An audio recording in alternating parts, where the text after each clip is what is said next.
Bonjour à tous, nous sommes le samedi 17 novembre, bienvenue dans Les Experts. Je ne suis pas Jean-Jacques Deleu comme vous pouvez le constater, on va essayer de le remplacer au mieux. Les Experts, comme son nom l'indique, est une émission où il y a entre autres des experts. Bonjour à tous les quatre, je suis assez impressionné de vous voir en face de moi. Sylvie Losberg, bonjour. Bonjour. Vous allez bien? Très bien, vous merci êtes beaucoup. psychanalyste et historienne, oui. Ça va bien ensemble? C'est un curieux mélange, mais je pense que c'est assez dynamique. Ça va bien ensemble? Absolument. Ouais.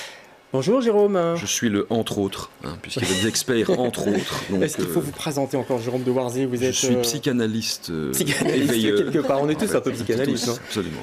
Et vous êtes présentateur télé, vous êtes auteur, vous êtes rédacteur en chef d'une émission bien connue, Le Cactus. Oui, le Grand Cactus. Ouais. Le Grand Cactus, ouais, c'est mieux que Le Cactus.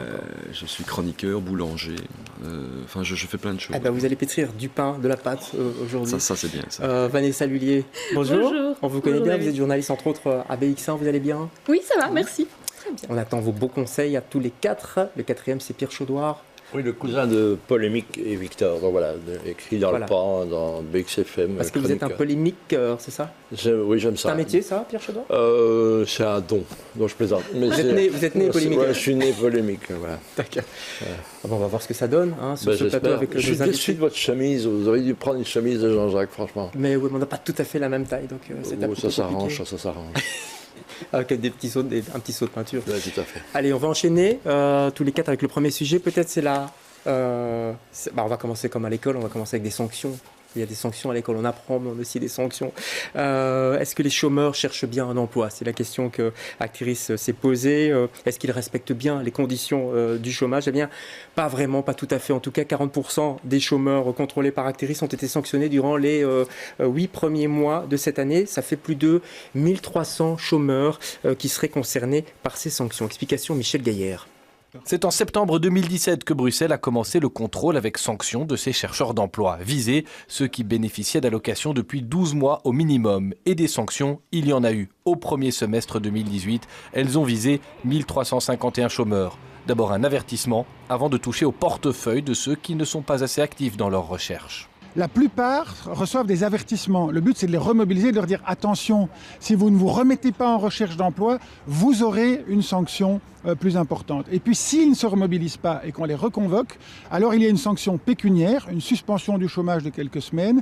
Et si à la troisième fois, on les reconvoque et que là, il n'y a rien qui a été fait, il peut y avoir exclusion. Ça concerne moins de 10 chercheurs d'emploi pendant les 6 premiers mois de 2018.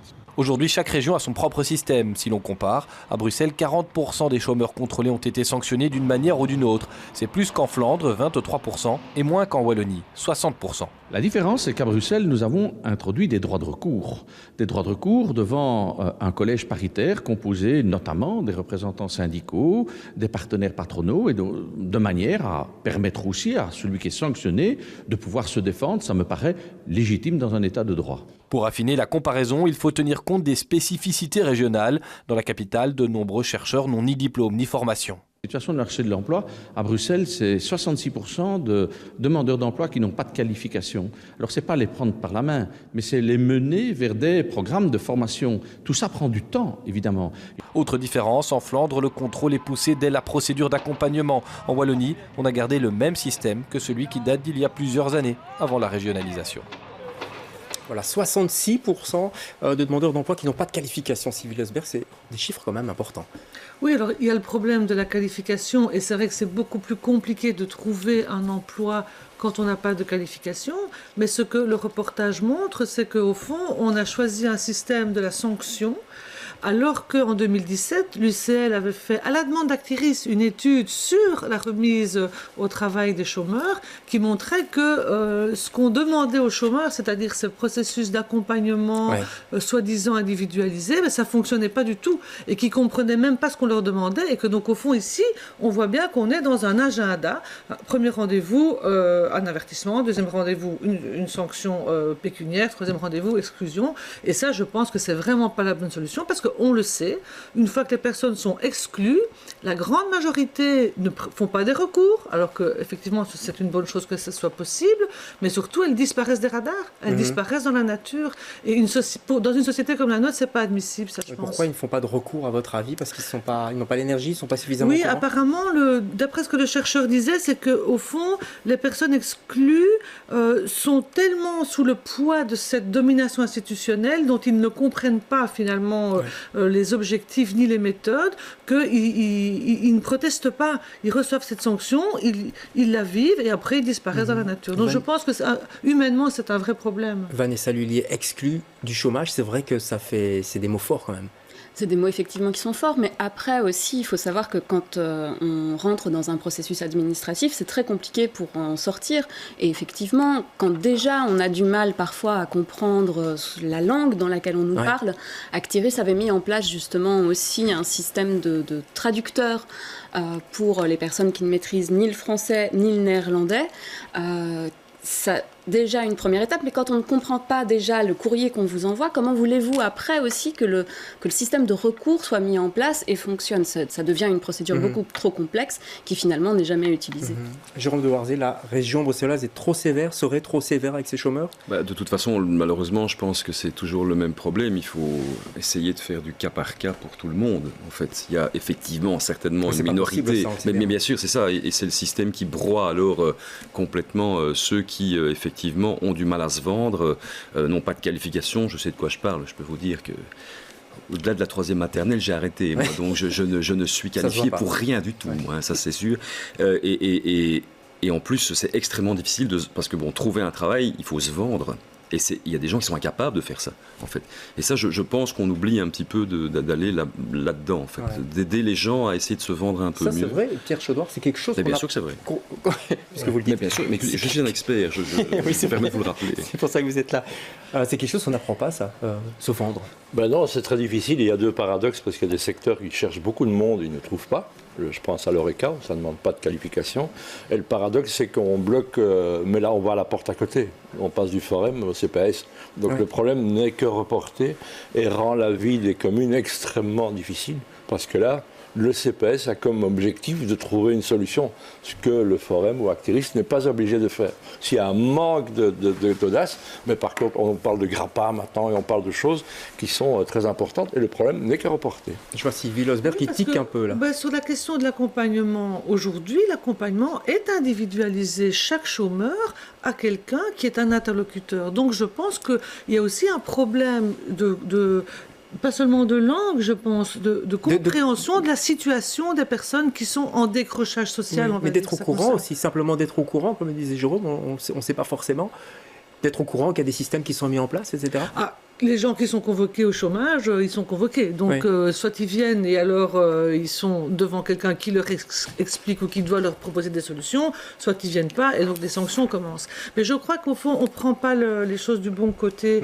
Aujourd'hui, il y a beaucoup de gens qui travaillent dans des structures, que ce soit Forum, Orbem, en Wallonie, Actiris, etc., qui sont aussi complètement débordés. Je pense qu'il faut peut-être revoir la façon dont les choses sont mises en place, notamment avec les études qui ont été menées à la demande d'Actiris. Si on fait faire des études universitaires et qu'on n'applique pas les recommandations, alors il ne faut pas s'étonner qu'on est dans des situations qui sont un peu catastrophiques. Il y a des gens très qualifiés, des bacs 122, qui ne trouvent pas de boulot. C'est ça qui est compliqué aussi. Il y a des gens, des formations en droit, par exemple, il est très très compliqué de trouver du boulot. Donc c'est le paradoxe de dire même des gens bien formés ont du mal à trouver des jobs qualifiés. Et c'est sûr qu'après, comme vous le disiez, ça se répercute forcément sur les communes, puisque les gens émergent au CPS. Et là, à ce moment-là, on a aussi le budget communal qui... le problème peut devenir politique. On va demander d'ailleurs à nos invités du jour ce qu'ils en pensent. Il est temps d'accueillir nos deux invités politiques. Qui négociera en 2014 à la hauteur de la table.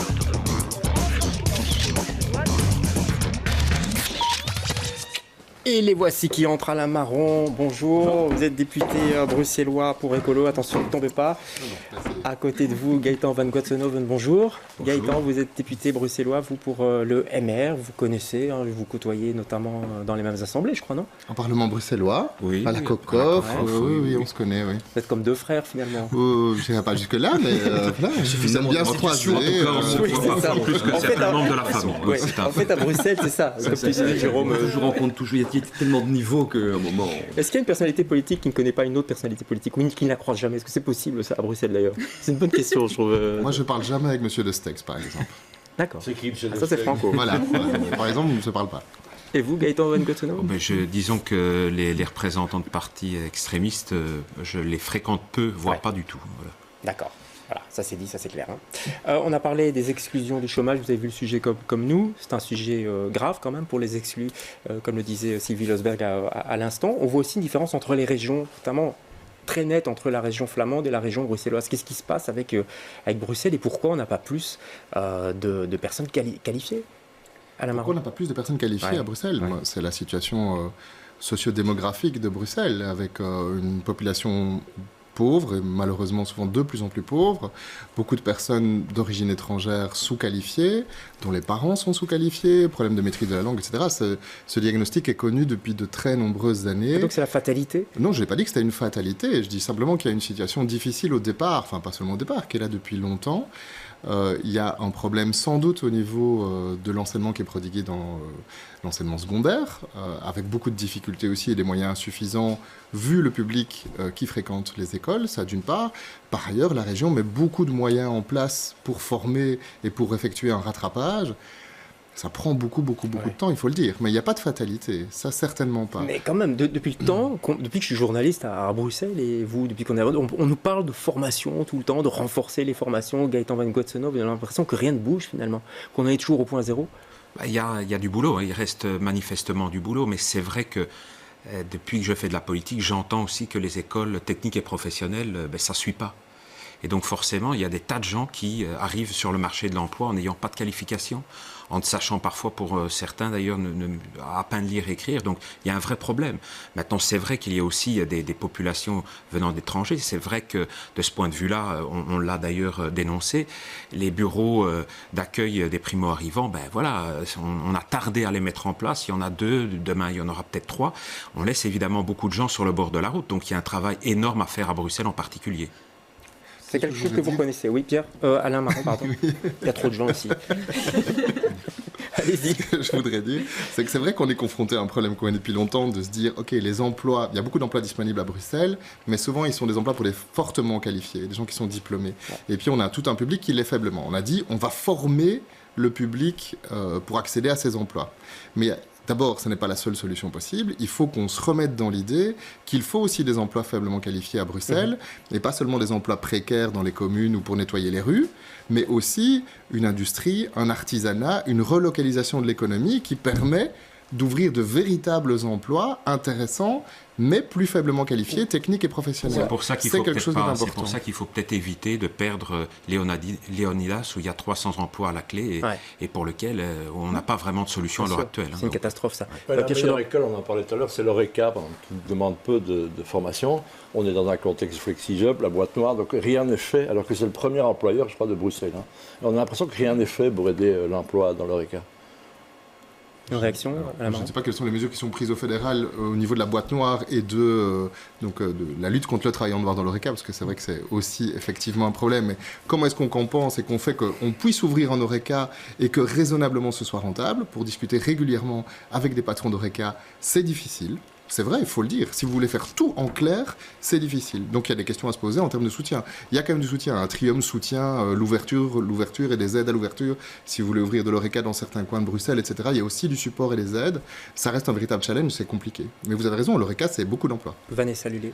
On parlait à un moment donné justement, on disait qu'à Bruxelles, le problème c'était aussi que la formation et l'emploi n'étaient pas dirigés par le même ministre. Là, avec le gouvernement actuel, on a changé ça. On a mis justement ensemble Didier Gauzuin et ministre de l'Emploi et de la Formation. Finalement, est-ce qu'il y a quelque chose, est-ce que vous avez l'impression, alors tous les deux sur les bancs de l'opposition à la région, mais que quelque chose a changé par rapport à ça? Mais disons qu'effectivement, il a tous les leviers, donc il n'y a plus d'excuses par rapport à cette fragmentation. Il y a un certain nombre d'initiatives qui ont été lancées, et donc voilà, pour développer naturellement la formation. Donc on ne peut pas dire que rien n'a été fait, mais c'est vrai que par rapport à toute une série de nouveaux publics, et on parlait des primo-arrivants, là il y a encore manifestement un vrai boulot à faire. Et donc on parlait de l'ORECA, c'est vrai que là aussi il y a des gisements d'emplois qui ne sont pas encore pris en main. Les métiers en pénurie, on voit que là aussi on tarde à trouver un certain nombre de solutions. Donc voilà, maintenant c'est vrai que le boulot est compliqué. C'est vrai qu'aussi il y a pas mal de personnes, une fois qu'elles ont trouvé un emploi, ont stabilisé leur situation sociale, qui quittent Bruxelles. Mais bon, manifestement, le bilan de l'actuel ministre reste quand même mitigé pour le moins. Ouais. Sylvie Losberg, vous vouliez réagir peut-être à primo-arrivants, une fixation là, non ? Le problème n'est pas le problème des primo-arrivants. Ça, c'est un problème qui est périphérique, même si c'est un problème dont il faut s'occuper. Le vrai problème, c'est l'adéquation de la formation avec les places disponibles. C'est l'évolution de la formation. Je pense que c'est aussi la question de la valorisation des filières techniques et professionnelles. Ça fait aussi combien de décennies qu'on en parle et ça n'avance pas. Donc je pense que les constats sont posés, mais maintenant, peut-être qu'il y avait des problèmes politiques avant de cohérence entre ministères. Alors, jeter la pierre à Gauzois, je ne sais pas si en 4 ans, c'est tellement évident de faire vraiment un U-turn pour changer de dynamique, mais tout le monde doit se retrousser les manches, et je ne pense pas que c'est une question ni de parti ni de parti politique. C'est vraiment une question de projet pour la région. Et là, je pense qu'au niveau de Bruxelles, il y a énormément à faire, et dans tous les secteurs, pas que dans le secteur ORECA. Je vois qu'on confirme. Alain Marron. Oui, donc je pense que les choses ont été faites. Je ne vais pas défendre le bilan de la majorité dans l'opposition. Néanmoins, la Maison des métiers, les articulations entre Bruxelles Formation et Actiris, etc. Donc il y a des démarches positives qui ont été mises en œuvre. Je pense que le challenge suivant, outre qu'il faudra amplifier ce qui a été fait, c'est l'articulation avec le monde de l'enseignement. Alors il y a des bribes et des prémices. C'est sûr que la complexité institutionnelle, le fait que Bruxelles gère l'emploi et la formation, la communauté française, la communauté flamande gère l'enseignement, avec beaucoup de difficultés à articuler tout ça, est et reste un problème. Et la valorisation des formations professionnelles et techniques, Jérôme de Dans l'ORECA, moi je voudrais apporter des solutions, parce qu'on est là pour discuter. Ouais, Pourquoi ne pas... Il faut y aller plus souvent. Mais d'abord, dans l'ORECA, il faut aller plus souvent, et puis il faut légaliser le travail au noir, c'est tout. Légalisons le travail au noir, ça a déjà été fait dans certaines intercommunales, par exemple. Donc, bien entendu, c'est radical, mais alors là, évidemment, ça réglerait plein de problèmes, évidemment. Mais c'est vrai que le ministre Gosselin se plaint régulièrement de ses rapports avec ses homologues de la communauté française, Fédération Wallonie-Bruxelles. Et donc là, c'est vrai que c'est sans doute un des éléments clés sur lesquels il va falloir travailler, cette articulation entre la formation, mais aussi, évidemment, le monde de l'école. Et là, effectivement, il y a un gros souci. Surtout que l'emploi, c'est quelque chose dont on parle tout le temps. On en a parlé beaucoup pendant la campagne. On en parlera encore beaucoup, évidemment, puisque c'est vraiment un des... Job. On se souvient de job, effectivement. Merci pour le petit rappel. On va avancer avec un autre sujet. On a présenté cette semaine le plan hiver. Il a été lancé jeudi et actif jusqu'à la mi-avril. Plusieurs nouveautés cette année. Le SAMU social est mandaté pour ouvrir 800 places supplémentaires dans 3 centres d'accueil, comme à la rue Royale, d'où Philippe Jacquemotte, jeudi, nous a donné quelques explications indispensables. Le plan hiver qui vient de démarrer, il a été ouvert aujourd'hui avec l'ouverture de 800 places d'accueil supplémentaires, 800 places qui s'ajoutent aux 400 places qui sont disponibles toute l'année. Alors vous l'avez dit, il y a une nouveauté cette année, Camille, c'est l'ouverture d'un centre pour les familles.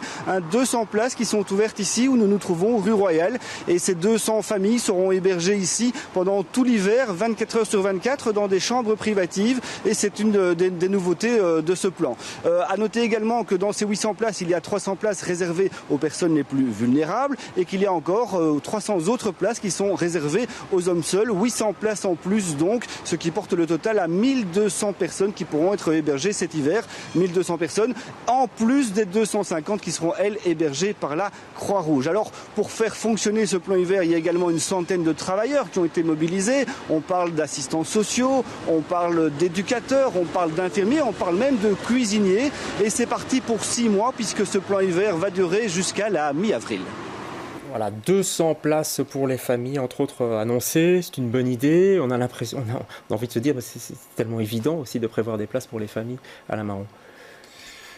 Oui, donc évidemment, tous les ans, il y a l'hiver. Et quand il commence à faire froid et que les gens ressentent qu'il fait froid, ils se disent tiens, c'est vrai, il y a des sans-abri, c'est un problème et ils vont avoir froid comme j'ai. Alors qu'ils sont là en toute saison, c'est ça que vous voulez dire? Bien entendu, ils sont là en toute saison. Et ils ne souffrent pas moins d'être à la rue en été qu'en hiver. Nonobstant le fait que nous ressentons le froid et eux aussi, mais la vie en rue, elle est pénible toute l'année.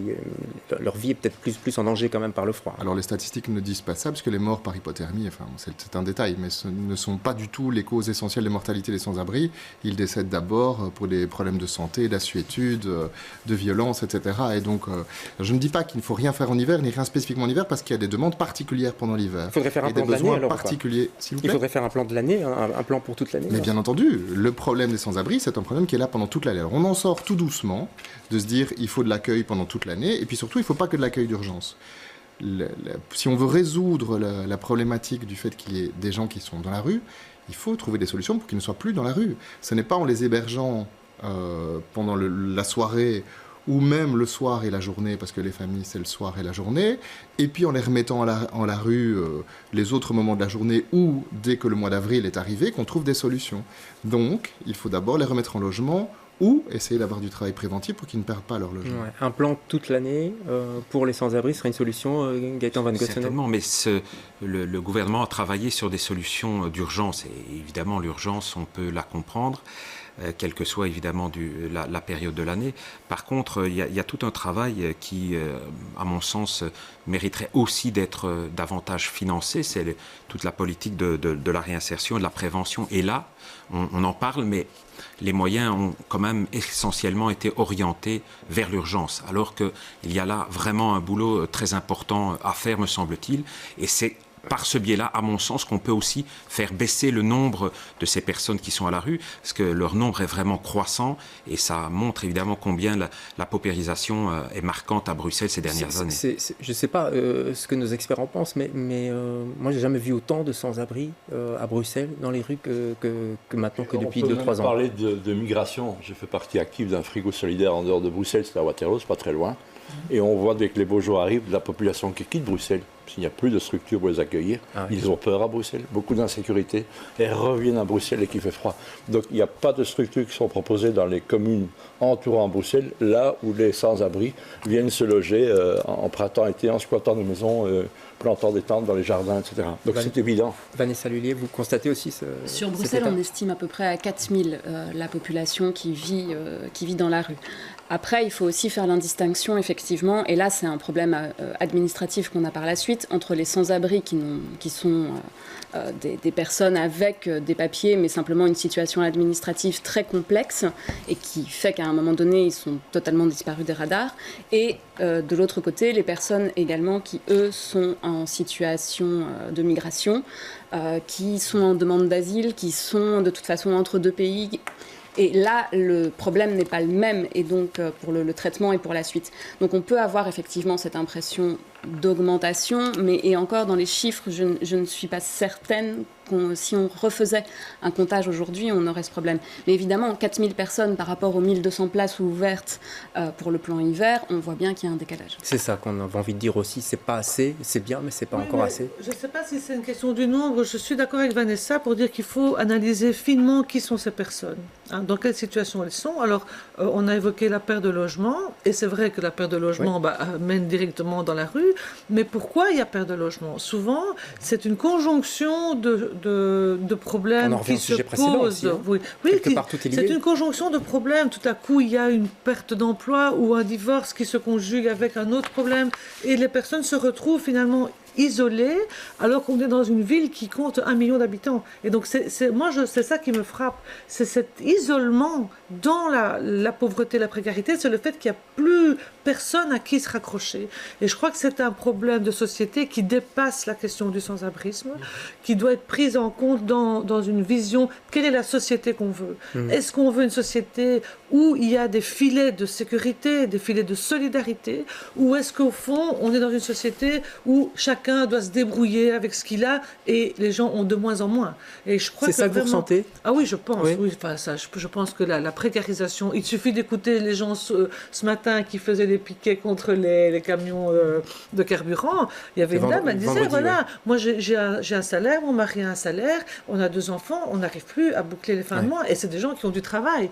Donc je crois que c'est un peu une mosaïque comme ça. C'est important de le voir avec un point de vue un petit peu plus méta que simplement le nombre de personnes. Et après, il faut aussi que chacun prenne ses responsabilités. On a souvent l'habitude d'entendre les politiques aussi se renvoyer la balle entre justement, du coup le fédéral, ce sont les communes. Quand on veut ouvrir un centre d'hébergement, c'est ok, c'est très bien d'ouvrir un centre d'hébergement, mais c'est jamais chez moi. C'est ça, c'est toujours mieux chez le voisin. Il y a une responsabilité des politiques et des communes.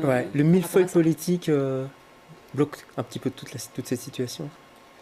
Je suis en tout cas d'accord sur le fait qu'il faut traiter séparément et voir séparément la problématique des migrants ou des personnes sans papier et des autres sans-abri, puisqu'il y a des sans-abri avec lesquels on peut entamer un travail de réinsertion. Donc il y a beaucoup de sans-abri. En fait, tous les sans-abri qui sont en ordre de papier ont droit à avoir l'aide du CPS. Tous. Via les adresses de référence. Même si la plupart d'entre eux n'en bénéficient pas. Donc il y a un gros travail de resocialisation, réinscription, leur permettre de réaccéder à des droits et alors d'accéder à un logement grâce à ces droits, un logement qu'ils pourront payer, au moins en partie grâce à la récupération de leurs droits sociaux. C'est une première étape et là on n'est vraiment pas dans la prévention, on est après. Évidemment avec des sans-papiers, le travail est plus difficile, donc il y a un autre travail à faire, parce qu'il est hors de question de dire que les sans-papiers peuvent rester en rue, donc heureusement qu'il y a eu la porte du Lys pour les migrants, d'autres dispositifs, ou le fait que ces dispositifs dont vous avez parlé sont ouverts à tout le monde. Il y a aussi la Croix-Rouge, il y a brièvement dans le reportage, la Croix-Rouge qui est ouverte depuis le 1er novembre. Mais donc c'est deux problématiques qui sont différentes. Alors le millefeuille institutionnel, c'est surtout sur les migrants, où là c'est très très très flagrant, où le fédéral dit c'est pas notre problème, tant qu'ils ne demandent pas l'asile, on ne s'en occupe pas, ça n'existe pas. Et donc on a des centaines de gens qui sont là, y compris les familles avec enfants, ce qui est complètement intolérable et donc insupportable. C'est dégoûtant en fait, cette politique est dégoûtante. Et heureusement, la région a pris ses responsabilités, en l'occurrence la région et la ville de Bruxelles, pour ouvrir le centre-Lys. Mais là encore, ça ne suffit pas. Mais ce sont deux thématiques et deux politiques différentes à mener. Jérôme de Warzée, quelle époque on vit, hein? Vous êtes. C'est sur moi ça. D'accord. Ça c'est bien. Ça, je me disais, quand on va au théâtre, etc., et qu'on croise des personnes sans abri, puis nous on va au théâtre, on rentre, on va rigoler, on va dans un. Est-ce qu'on a encore envie de faire rire? Comment on peut encore faire rire aujourd'hui? Comment on peut être bien dans non, mais bon, maintenant, le y a qu'à faire, évidemment, c'est facile de dire qu'il y a des dizaines d'immeubles inoccupés à Bruxelles et qu'on n'a qu'à aller reloger les gens. On ne sait effectivement pas qui sont ces gens, mais je crois que de toute façon, un sans-abri, c'est déjà un trop, quoi. Et moi, ce qui me choque, c'est que à chaque reportage où on va dans les centres, chaque fois, ils ont le même discours. On ne reste pas ici parce que c'est dangereux. Il y a de la drogue, il y a de la violence. Donc, il y a vraiment de l'alcool. Enfin, c'est vraiment, en fait, ça se mord la queue tout le temps. En fait, c'est ça qui est extrêmement compliqué. Et je crois que des sans-abri et des mendiants, on en croise tous les jours au moins 4 ou 5, quoi. Et c'était pas le cas il y a 20 ans, ça c'est sûr. Honnêtement, mon cerveau est beaucoup trop petit que pour apporter des solutions. Par contre, j'en ai une pour l'Oreca, il faut légaliser le travail au noir. Enfin, je reviens avec mes idées, parce que manifestement ne m'écoute pas. Mais, il y a des sans-abri à l'RTBF que vous côtoyez tous les jours aussi. Oui, mais ce sont des gens qui... Non, c'est-à-dire qu'en fait, à l'RTBF, il y a une espèce de zombies dans les couloirs. Depuis des années, des anciens animateurs, ce qu'ils font. Mais ils sont payés, ils ne sont pas sans-abri. Ils ne sont pas sans-abri. Donc, ce sont des gens qui sont là, ils sont sous contrat, mais voilà. Et puis, il faut le dire aussi... Pierre Chaudoir. La dramatique affaire du SAMU social fait des dégâts, parce que je crois qu'il y a moins de retombées de retour d'argent, je crois. Donc il y a beaucoup moins de gens qui donnent spontanément, et ça rend les choses très compliquées. Un respect sans borne à ceux qui sont actifs sur le terrain, et franchement qui font un travail formidable. Mais je crois que... Le SAMU social, ça a essentiellement été celle de la part du fédéral, qui a arrêté de subventionner un certain nombre d'actions qui étaient menées par le SAMU social avant, mais le fédéral a financé d'autres acteurs pour le faire. Il n'y a pas eu une diminution globale des budgets sans abri. La donation, je parle de donation du public. Au niveau des donations, j'ose espérer que les personnes qui ont arrêté de donner au SAMU social ont commencé à donner à d'autres services d'aide. Voilà. J'espère que c'est le cas. Oui, voilà. Est-ce que une société comme la nôtre doit prendre des mesures en fonction des dons? Non. c'est un service public qui doit s'occuper de ça. C'est la société qui doit prendre ça en charge. Et c'est très bien qu'il y ait des personnes qui aident ou qui font les opérations thermo, etc. C'est très bien, mais c'est comme pour d'autres problématiques. En Belgique, on retombe toujours soit sur l'associatif, soit sur la générosité de la grandes population. Opérations. Mais aujourd'hui, ça devient compliqué. Vous pensez que c'est très différent dans les autres pays? Moi, je ne suis pas là pour dire si c'est bien ou pas ailleurs, ou c'est mieux ou pas ailleurs. Je pense qu'on a une responsabilité par rapport au message qu'on envoie et aux personnes que l'on délègue pour gérer les problèmes. Et c'est comme ça, je pense, que fonctionne une démocratie représentative. C'est que l'État ne prend pas, les responsables politiques ne prennent pas assez leurs responsabilités. Sur cette question-là, je m'excuse, mais aujourd'hui, on est quand même dans une situation catastrophique au niveau du pouvoir d'achat. Et en plus de ça, il y a quand même une criminalisation de la pauvreté. Hein.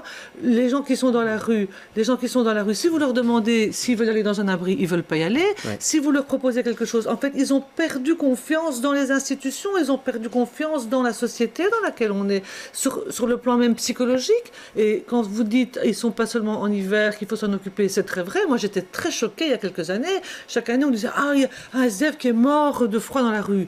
Oui, et le reste du temps, on ne s'en occupe pas parce qu'en fait, on ne le voit pas, ou il est moins visible, ou en tout cas, on n'a pas la faute sur nous qu'il est mort à cause du froid. Je pense que, non, il y a vraiment, je pense même dans les mentalités, il y a un travail à faire par rapport à ça. Pour répondre à votre question, même si ça se passe de la même manière dans les autres pays, ils sont parfois moins taxés dans les autres pays aussi. Donc c'est aussi, et la taxation, la rage taxatoire qu'on connaît, toutes les enquêtes, on est dans le top 3 des pays les plus chers, les plus taxés, fait que, voilà, 27% du PIB passe dans les fonctionnaires, donc il y a peut-être aussi des choses à régler au niveau politique. Sans doute, il faut réorienter certaines dépenses, en effet, oui. Il y a une remise en question à faire. Mais, oui, mais nous sommes là sur une politique effectivement qui est complexe aussi parce que le sans-abrisme est aussi une question complexe. Je connais aussi des familles qui ont perdu leur logement pour toutes sortes de raisons, qui se retrouvent avec des enfants à la rue, à qui on dit aller au SAMU social et qui ont évidemment des réticences d'y entrer, sachant que évidemment, ils vont rencontrer des gens aussi qui ont d'autres problèmes, d'assuétude, etc. Et donc, ce n'est pas quelque chose qu'on peut régler en 2 coups de cuillère à peau. Et c'est pour cela, effectivement, et je l'ai dit et je le répète, que le travail qui consiste à dire on va mettre davantage de moyens en termes d'urgence, c'est bien, mais il faut aussi que les politiques de prévention et de réinsertion puissent aussi disposer de moyens renforcés. C'est ce qui, malheureusement, à l'heure actuelle, au niveau régional, semble un petit peu manquer. C'est ce qui fait défaut. On peut se poser des questions sur l'efficience des dépenses publiques, ça, j'ai pas de problème avec ça. Maintenant, quand on dit qu'on est fort taxé, il faut voir ce qu'on a en retour. On est moins taxé aux États-Unis, mais on paye ses soins de santé 10 fois plus cher ou 15 fois plus cher. C'est toujours cet exemple-là qu'on ressort. Hein. Oui, enfin, ça vaut pour plein d'autres exemples dans d'autres pays. Si vous diminuez les budgets de l'État, il n'y a rien à faire. On financera moins la justice, moins l'enseignement, moins les politiques sociales, etc. Il faut savoir ce qu'on veut. Maintenant, je ne dis pas qu'on ne peut pas faire mieux et qu'on ne doit pas faire mieux avec l'argent public. Et c'est vrai pour les sans-abri aussi. Héberger des sans-abri dans des centres d'urgence, c'est-à-dire ne pas leur fournir un logement, les remettre à la rue, par exemple, au printemps ou même parfois en journée, ça coûte des centaines d'euros par lit par mois. Est-ce qu'on ne devrait pas réfléchir à investir cet argent plus intelligemment et de manière plus efficace, de manière plus structurelle? Ça coûte en gros le prix d'un logement. Ouais. En effet, l'hébergement au SAMU social point carré, par mois pour un lit, c'est le prix d'un logement. Après, il y a la politique Housing First qui a été mise en place quand même. Alors heureusement, il y a du Housing First qui est fait, mais ça reste microscopique. Les budgets du Housing First sont microscopiques par rapport à ceux du SAMU social, par exemple, ou de l'ensemble de la politique d'urgence. Donc il y a un moment, il faudra, pour le public pour lequel c'est possible, basculer progressivement des solutions structurelles. On dépensera mieux l'argent public. Rééquilibrer. Il faut investir dans les personnes et pas dans le phénomène. C'est une autre optique, je pense. Et les personnes, elles ont chacune un parcours différent, avec des problématiques différentes. Et là, il y a du boulot pour les psys, les éducateurs, les assistants sociaux. Il y a du travail. Et effectivement, comment est-ce qu'on fait basculer l'argent dans ce type d'approche plutôt que finalement de créer des structures qui vont prendre le phénomène comme le phénomène structurel et pas au niveau de l'humain et de son parcours. Je pense qu'il y a un changement de paradigme à opérer et je crois qu'on va y arriver parce que de toute façon, on voit bien qu'on va dans le mur avec la façon dont on travaille maintenant. Est-ce qu'on a encore le choix ? Hein, c'est ça toute la question. Allez, on va passer au sujet suivant. C'était en début de semaine, manifestation du côté de la place Poulard, juste en face du palais de justice, des chauffeurs qui travaillent pour la plateforme Uber. Je ne sais pas si vous avez l'habitude de prendre des transports Uber, ou si vous osez le dire ou pas, ou si on le fait de façon cachée.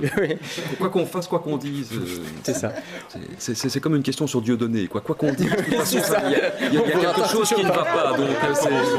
Comparer Uber à Dieudonné, là, c'est un peu... Dieudonné, c'est Uber. Dieudonné est chauffeur de taxi. Allez, en tout cas, il s'était donné rendez-vous, pas Dieudonné, mais Uber, les chauffeurs. Quoique Dieudonné était venu d'ailleurs une fois à Place Poulard. Il y a Yvan Mailleux au fond, parce qu'on parle d'argent et tout ça. Moi, je ne... Il est avec Freddy Tigamar. Ah, mais c'est ça. Allez, ils s'étaient tous donné rendez-vous sur la Place Poulard devant le palais de justice où se tenait à ce moment-là une audience très importante dans le conflit qui les oppose aux chauffeurs de taxi. Reportage Valérie Leclerc. Environ 150 voitures garées place Poulard, d'autres arrêtées en double file le long des trottoirs. Les chauffeurs indépendants qui travaillent presque tous pour la plateforme Uber sortent du bois. Pour nous, c'est un jour historique. C'est pas fini. Vous voyez que les gens continuent à venir. On va remplir toute la place Poulard. On est là, on soutient tout le monde, on travaille. Et voilà, on ne veut pas perdre notre travail. Le rassemblement est autorisé, les policiers veillent à son bon déroulement. Il se tient en marge d'une audience importante pour les chauffeurs indépendants, dont le procès qui les oppose aux taximens. On ne s'est jamais encore exprimé jusqu'à présent. Il faut savoir qu'on est très nombreux à travailler entre autres pour la plateforme Uber. On ne travaille pas que pour la plateforme Uber. Donc on est des chauffeurs indépendants qui avons une licence, qui avons des autorisations. On est entièrement assuré pour le transport de personnes, contrairement à ce que certaines personnes veulent faire croire. Ce statut, ces licences, c'est ce que dénoncent les taximens qui y voient une concurrence déloyale. Une concurrence qui ne se limite plus aujourd'hui au seul Uber. D'autres plateformes, d'autres applications sont présentes sur le marché. Moi, je travaille pour l'application Hitch, donc je suis la responsable de la communauté chauffeur. Donc c'est tout à fait normal pour moi de venir ici aujourd'hui et de soutenir les chauffeurs parce qu'il y a des milliers d'emplois qui sont en jeu. Et je trouve que c'est assez important. Aujourd'hui, le marché il a évolué, donc il faut s'ouvrir à la concurrence. Le marché a évolué. Pour certains, il faut élargir le choix donné aux usagers. C'est pas Uber contre taxi, c'est donner le choix à chacun d'un budget, d'un type de transport, d'un type de service, petit trajet, grand trajet, il faut de tout. Selon l'association belge des chauffeurs de limousine, 1000 chauffeurs sont aujourd'hui concernés. Ils ont pour la première fois fait entendre leur voix ce matin. Voilà, les chauffeurs d'Uber qui sortent du bois, qui sortent enfin du bois, parce qu'on en parlait souvent et on ne les voyait pas vraiment, sauf quand on montait dans leur voiture, on reconnaissait les plaques aussi.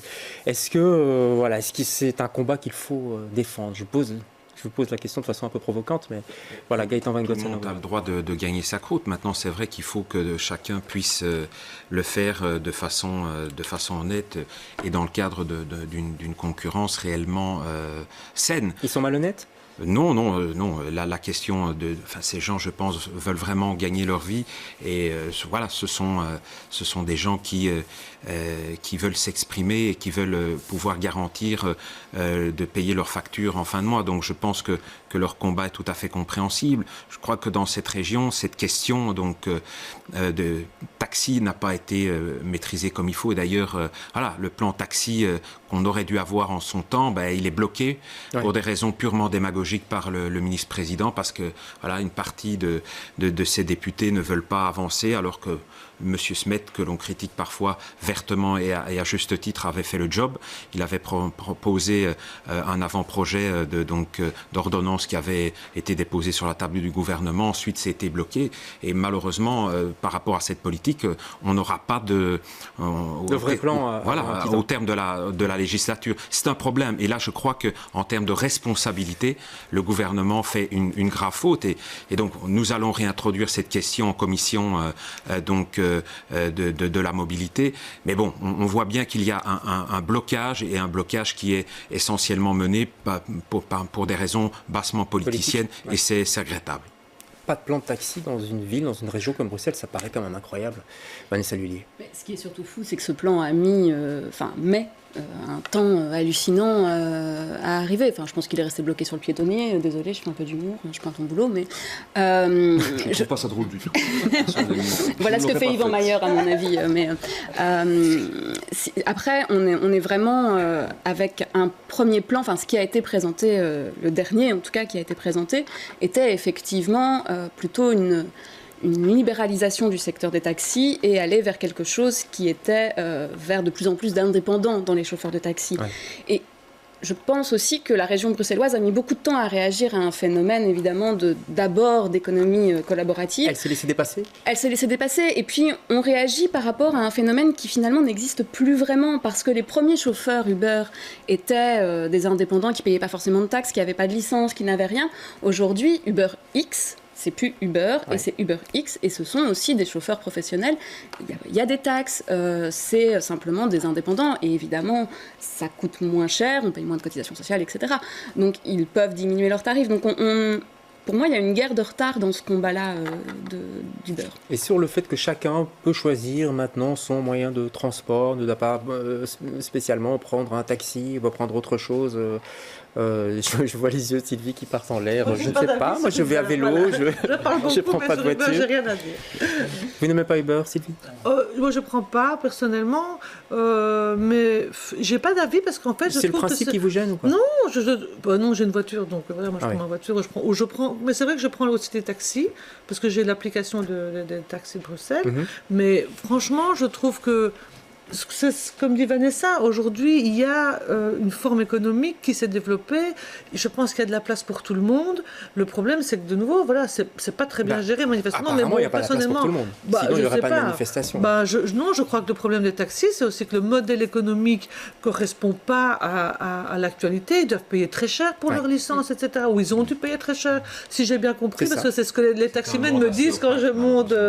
Quand je monte dans le taxi, c'est ce qu'ils me disent. Ils n'étaient pas contents du plan taxi, d'après ce que j'ai compris, mais je ne sais pas ce qu'il y a dedans, donc voilà. C'est une comédie de boulevard à ce procès, donc si moi je vais au bureau avec deux collègues et que je demande 10 €, je fais Uber aussi, je peux être condamné. Donc on est dans un contexte où effectivement, on l'a dit, tous les gens qui sont Uber sont des chauffeurs de taxi, qui vont chercher un complément de revenus là-dedans. Ça a permis aux taximens de ne plus mettre le volume sur 12 et arrêter de fumer et de chanter et de téléphoner.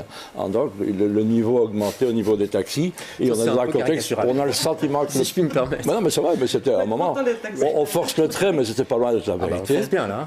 Et on est dans un contexte aussi où politiquement on défend l'argent perçu par les licences et que les sociétés de taxis payent trop cher. Donc il faut simplement lisser ce taxe-là. Et de toute façon, si c'est pas Uber, on l'entend dans le reportage, il y a une autre application qui va venir. Et que de toute façon, on ne peut pas arrêter ce raz-de-marée économique. Alain Marron, direction. Donc, on sent bien que le gouvernement n'aboutira pas d'ici la fin de la législature. C'est la troisième fois que vous... Bien coincé. Non, ça c'est pas après. J'ai dit que M. Gauzan avait quand même fait du bon travail. Il reste plus beaucoup de temps. Et donc... pour nous, voilà, il faut surtout poser des balises plutôt que de rester coincé sur les symboles. Donc d'abord, quand même pas d'augmentation du trafic automobile en ville. C'est très bien si les gens utilisent Uber et abandonnent leur voiture, mais si c'est pour abandonner le transport en commun ou le vélo et prendre Uber ou des taxis, voilà, c'est pas quelque chose que nous allons soutenir, même si nous soutenons l'économie d'usage et le fait que les gens payent à l'usage plutôt que s'acheter une bagnole. Mais donc il y a quand même des balises à mettre, des balises sociales évidemment, parce que Vanessa Lullier l'a dit, effectivement, de plus en plus d'indépendants, de moins en moins d'employés. Est-ce qu'on veut vraiment que dorénavant tous les chauffeurs de taxi deviennent indépendants ? Qu'est-ce que ça veut dire ? Puis il y a la question de la qualité qui est posée, qui a été posée de manière un petit peu ironique ou caricaturale, mais qui se pose et qui se pose aussi, donc qui s'est posée pour les taxis, mais qui se pose aussi pour Uber, et la question des protections des travailleurs. Si un client, vous pouvez noter votre chauffeur de taxi, mais donc ça veut dire que vous exercez un pouvoir sur votre chauffeur de taxi. Vous pouvez aussi être un client malhonnête qui lui demande d'accélérer, de ne pas respecter les limitations de vitesse, etc. Donc il y a quand même des balises à mettre pour faire exister un peu tout le monde dans un monde moderne où les gens veulent de plus en plus utiliser des applications pour avoir accès à des taxis. Ça va très très vite. Quand vous dites on peut noter les chauffeurs, c'est vrai, mais on peut noter tout le monde aujourd'hui. Oui. Vous téléphonez une entreprise et juste après vous recevez un petit mail en disant est-ce que vous êtes satisfait, pas satisfait. On vit dans un monde de dingue. Enfin bon, il faut avoir un libre arbitre. On ne va pas aller se coltiner sur les réseaux sociaux pour savoir exactement ce qui se passe. Enfin, je crois qu'il y a quand même d'autres canaux pour essayer de se faire une opinion. Enfin, moi, Uber, moi je comprends tout le monde. Moi, je comprends le client, je comprends parce qu'il paye moins cher. Je comprends comprends Uber parce qu'il veut arrondir ses fins de mois, je comprends le taximan parce qu'il y a une concurrence, mais incroyablement déloyale en fait par rapport à ce qu'on lui demande lui comme licence. Enfin, c'est très compliqué, ça, en fait, mais c'est très tendu. Hein. Qu'est-ce qui est très tendu? C'est-à-dire que quand un chauffeur Uber arrive pour un client et qu'un taximan arrive, j'ai déjà assisté à ça parce que j'ai un ami qui comment dirais-je, qui fait un peu les deux. Il a les deux applications. C'est chaud, hein, c'est-à-dire que là, et en plus, il y a une troisième corporation de gens qui ont des réseaux privés et qui font le taxi en privé, au noir, mais comme on refuse de le légaliser, parce que je reviens toujours avec ça, mais et donc en fait, eux, ils n'ont rien du tout. C'est ni Uber, ni... Et il y en a beaucoup, hein. Il y en a beaucoup, et donc ils vont chercher des gens à l'aéroport. Et donc, là, c'est une économie souterraine, ah ben, totalement, évidemment. Donc je ne peux pas, évidemment, ici, pour moi, je suis franc-maçon, moi, donc je peux rien dire, mais donc voilà, c'est une troisième corporation, quoi. Mais après, la plus grosse concurrence des taxis, et je ne comprends toujours pas d'ailleurs pourquoi ils ne se sont pas attaqués à ça, c'est la voiture partagée, à mon sens. Les Blablacar, etc. Non, pas les Blablacar, mais c'est Zipcar, c'est DriveNow, c'est ce genre de choses qu'on peut utiliser à n'importe quel moment. Prenez une course pour aller à l'aéroport, vous allez payer 40 € avec un taxi classique.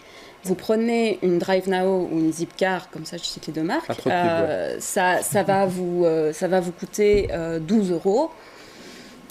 Voilà. Mais c'est vous qui conduisez. Ah oui, voilà. Il faut être en état de conduire, on est d'accord. Il faut son permis. Il faut son permis. Allez, on va... Tout est dit sur Uber, je crois, pour l'instant. Hein, on va passer au dernier sujet.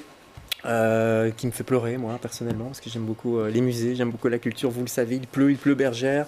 Rentrez vos blancs tableaux et ça ne va pas aller beaucoup mieux au musée Royaux des Beaux-Arts. Il a encore plu cette semaine, à tel point que le directeur lui-même, Michel Draguet, s'est fendu d'un tweet piquant. Il a écrit et ça fait tache d'huile d'ailleurs, il a écrit c'est le premier musée sous-marin du monde. Philippe Jacquemotte. Le premier musée sous-marin du monde. Un tweet et une photo choc prise devant la mort de Marat pour dénoncer le triste état des musées royaux des Beaux-Arts. Cette semaine, 4 nouvelles infiltrations d'eau ont été détectées. La direction du musée n'en peut plus.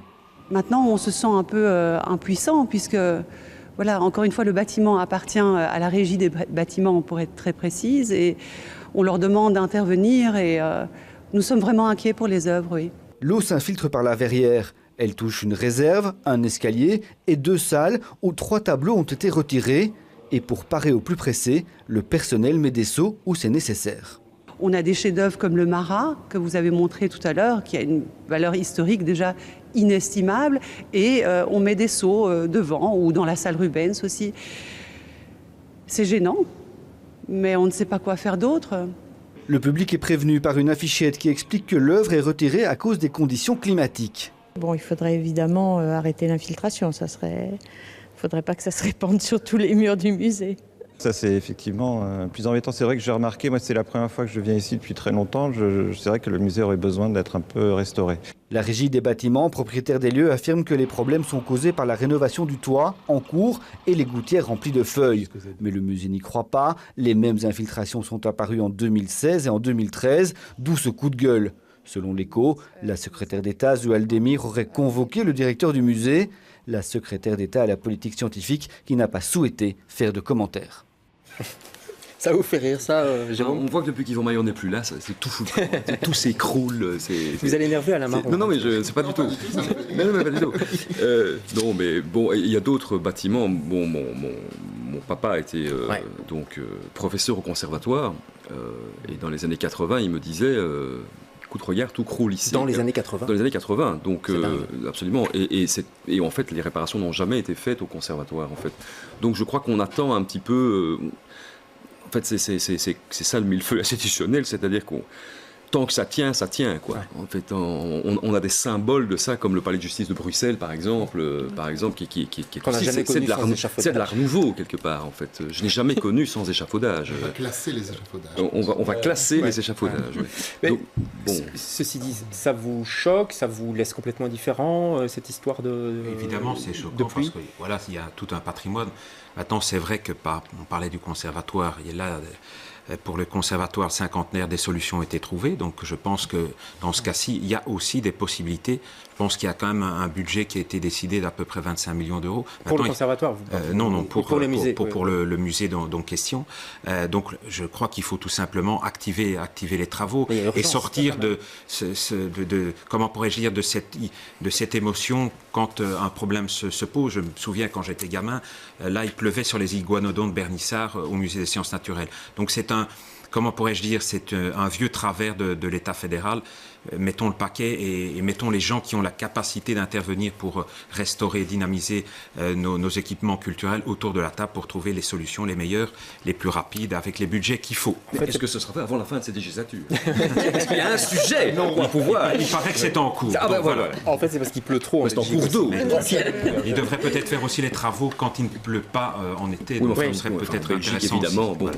Après la canicule qu'on a connue, ça va être temps, je pense. Mais des travaux ont commencé au cinquantenaire, sur les toitures des cinquantenaires. Une petite réflexion là-dessus, Alain Caron. On sait que c'est une problématique fédérale.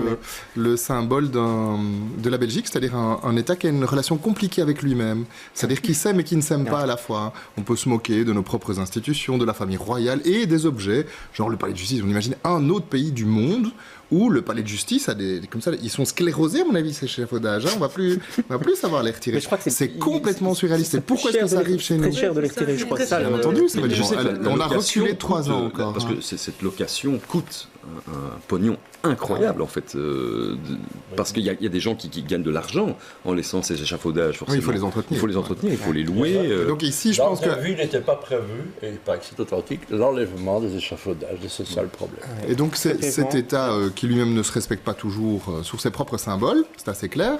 Mais je pense que sous ce gouvernement-ci, on a en plus au moins un des deux partis au pouvoir, pour être gentil avec mon collègue, estimé, au moins un des deux qui n'aime pas lui-même l'État, en fait. L'État en général et l'État belge. Il est plutôt content du fait que tout ça se délite. Et moi, je pense qu'au niveau symbolique, c'est quand même assez fort de voir que ce qui peut faire l'attrait d'une capitale comme la nôtre, c'est évidemment l'art, puisqu'on était un berceau de l'art occidental, et la justice, je veux dire, c'est quand même des symboles très forts. Et je pense que ça a un impact sur la façon dont on se vit dans notre pays. Je crains fort que le poids ne s'est pas seulement dégradé depuis l'arrivée d'une formation politique. Donc voilà, c'est ça la réalité.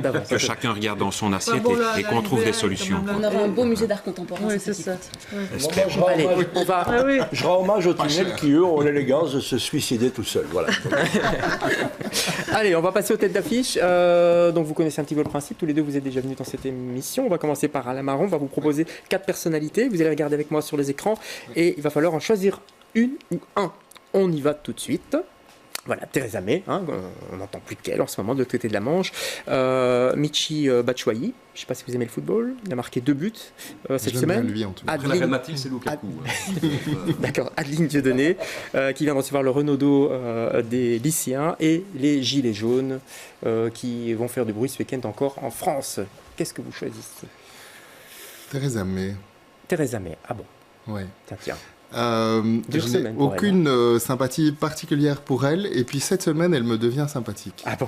Mais oui, parce qu'elle a réussi, donc c'est une mauvaise décision, elle doit faire face à ça, à cette décision de quitter l'Union européenne, qui est symboliquement extrêmement forte et qui arrive dans un moment de l'évolution de notre société quand même qui n'est pas anodin, donc ça fait peur. C'est très compliqué sa situation.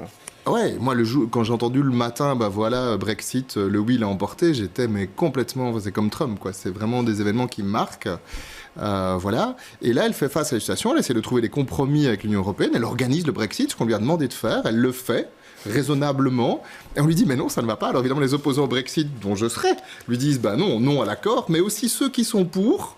Une bonne partie de ceux qui sont pour, ils disent non, vous imaginez, c'est un compromis, ça ne va pas. Il mériterait d'être belge. L'art du compromis. Moi, elle met quand même maintenant vraiment plus sympathique une femme forte décidée qui essaie de faire passer quelque chose de plus ou moins raisonnable dans une situation quand même particulièrement pourrie. Et maintenant, bonjour l'avenir. Et maintenant, bonjour, savoir ce qui va se passer dans les semaines et les mois qui viennent. Donc si on ne vous voit plus, c'est que vous avez traversé la Manche, à la Marron. Non, quand même pas. Pas à ce point-là. Il aura fait la manche. Allez, tête d'affiche pour vous. Gaëtan Von... non, attendez, vous avez aussi vos petites têtes d'affiche. On va regarder tout de suite. Voilà, Roland Mauden, cofondateur du Théâtre de Poche qui nous a quittés fin de semaine dernière. Thierry Neuville qui est pilote de rallye, qui risque d'être champion du monde. Bon, Charles Michel, faut-il le présenter? Ça, c'est pour le Pacte mondial sur la migration. Et Jean-Marc Nollet, dit-il, vice-président d'Écolo. C'est très hétéroclite. Ah bon. Gauchois. Mon petit Jean-Marc.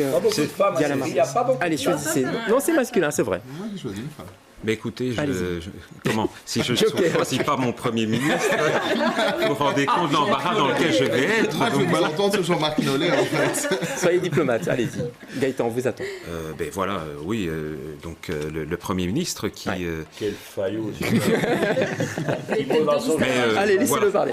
Pierre Chaudoir, laissez-le parler. Mais voilà, donc le Premier ministre qui a dit effectivement qu'il assumait pleinement le fait d'avoir de son propos devant les Nations Unies. Maintenant, il n'empêche que on doit pouvoir aussi sortir de cette polémique. Donc on parle du pacte mondial sur la migration. Tout à fait. Et donc et c'est vrai que régler ces problèmes, il faut pouvoir les régler au niveau de l'international, au niveau européen.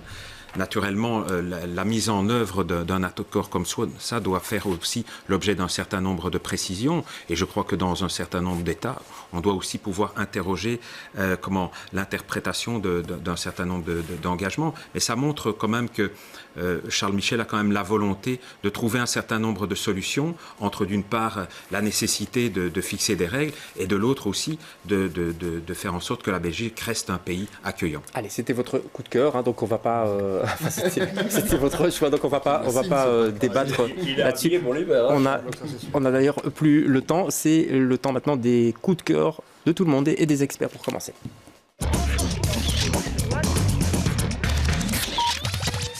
Et un très beau coup de cœur de Sylvie Losberg, c'est Jean-Pierre Orban, Pierre Mertens, biographie, autorisée, pas autorisée, on ne sait pas trop. Oui, c'est une biographie d'un des plus grands écrivains belges vivants et qui porte très bien son nom parce qu'il parle du siècle en fait. Et c'est la mémoire du siècle. Et c'est vrai qu'à travers le parcours de Pierre Mertens, on a aussi envie de relire Mertens. Et en même temps, on voit comment un intellectuel engagé, parce qu'il était professeur de droit, il a fait des missions d'observation pour la Ligue des droits de l'homme, etc., au Biafra à l'époque et dans d'autres pays. C'est quand même une figure assez exceptionnelle, parce qu'en Belgique, on n'a pas cette figure de l'intellectuel engagé comme on peut l'avoir en France. Et le véritable atout de ce livre, c'est que Jean-Pierre Orban arrive à nous rendre finalement toute la personnalité très très complexe de Pierre Mertens, le rapport à l'œuvre, le rapport à la vie. Vraiment, c'est passionnant, c'est évidemment très volumineux, mais franchement, on y retourne toujours avec plaisir. Et c'est tout à fait. Aux impressions nouvelles et c'est passionnant, effectivement. Très brièvement, on n'a plus beaucoup de temps, donc vos coups de cœur. Jérôme de Warzé. Mes coups de cœur, moi je veux toujours essayer de mettre lumière sur un lieu théâtral et donc voilà, c'est vrai que le Cook's Théâtre par exemple à Bruxelles est un lieu qui survit un peu comme beaucoup de lieux qui ont des difficultés qu'on peut connaître et dont Alda Gréoli n'a pas toujours évidemment l'écoute complète, donc elle a volé les rideaux. C'est comment? Elle en a volé les rideaux. Elle en a, mais dites donc, c'est une remarque sexiste, vous savez. Ce soit des rideaux, ce sont des nappes de table, donc déjà ça n'a pas bien. Et donc voilà, le Cook's Théâtre est un endroit dédié à l'humour. Il y en a de moins en moins à Bruxelles en fait. C'est extrêmement complexe. Il y a une éclosion à un moment donné. Mais puis la réalité économique rattrape évidemment tous ces lieux forcément. Donc, allez au Cook's Théâtre. Vanessa, votre coup de cœur. Alors justement, on parle d'éclosion. Il y a un nouveau lieu aussi pour rire qui vient d'ouvrir qui s'appelle l'Improviste, qui est à Forêt, rue de Fierland. Et donc là, c'est le premier théâtre qui est entièrement dédié à l'impro à Bruxelles et en Belgique. Tous les soirs, il y a de l'impro. Alors attention, ce n'est pas des matchs d'impro, mais ce sont bien des spectacles d'improvisation. Donc on est sur un autre format et il y aura forcément un moment où vous rirez ou vous pleurerez, ça dépend. Et on peut vous voir sur scène parce que je me suis laissé dire que vous faisiez de l'impro. Pas tout de suite. On va attendre encore un peu. Voilà, on va attendre encore un petit peu. Dommage. Pierre Chaudoir, je vais fâcher Jérôme parce que je vais choisir Dieudonné, mais c'est Adeline Dieudonné évidemment qui gagne son 5e prix. Et il y a une maison d'édition qui est l'Iconoclaste. C'est la première fois qu'ils amènent et qu'ils gagnent un prix. Et j'ai le plaisir de connaître Adeline qui est une petite nana fantastique, et lui, chaque fois, ils pleurent tous pendant des heures, chaque fois qu'il gagne un prix, encore un prix, et lisez le bouquin. Elle a la voir sur scène aussi. Magnifique. Bonne Moussaka, magnifique, très bien. Très bien. Adeline Deneuille. Et on va passer au coup de cœur de nos invités. Pauvrophobie, pour vous, Alain Marron. C'est un livre qui est sorti, une opération aussi qu'on a suivie sur notre antenne d'ailleurs. Donc le Forum bruxellois de lutte contre la pauvreté se lance dans cette grande opération qui vise à changer les regards sur la pauvreté, parce qu'évidemment, plus on stigmatise la pauvreté, plus on la renforce. Et donc c'est vraiment important. Il y a un site internet, pauvrophobie.be, avec des films, des interactions. J'invite vraiment tout le monde à en prendre connaissance. Dernier coup de cœur, Gaëtan Van Gotsenhoven. Je vais être dans la légèreté avec le programme d'aujourd'hui qui était assez sombre. Oui, c'est vrai. Et donc j'ai eu l'occasion de voir le Grand Bain, un film vraiment enthousiasmant, réussi. Toutes les comédies françaises ne sont pas toujours très intéressantes ces derniers temps, mais celle-là fonctionne bien. Et donc si vous voulez vous détendre et échapper aux idées noires, allez voir le Grand Bain. Il y a du belge en plus. Et il y a du belge, oui, absolument. Et on pourra bientôt prendre un grand bain au musée royal des Beaux-Arts si ça continue comme ça. Il faudra avoir son 50 mètres nage pour le Beaux-Arts. Voilà. Allez, merci à tous d'avoir participé à cette émission. Merci David, et pour la chemise, on fera un bon week-end, on fera un effort la prochaine fois. Merci infiniment Alain Marron, merci Gaëtan Van Gotsenhoven. Les experts, c'est fini pour aujourd'hui. La semaine prochaine, c'est Jean-Jacques Delot qui reprend les commandes de cette émission. Bon week-end.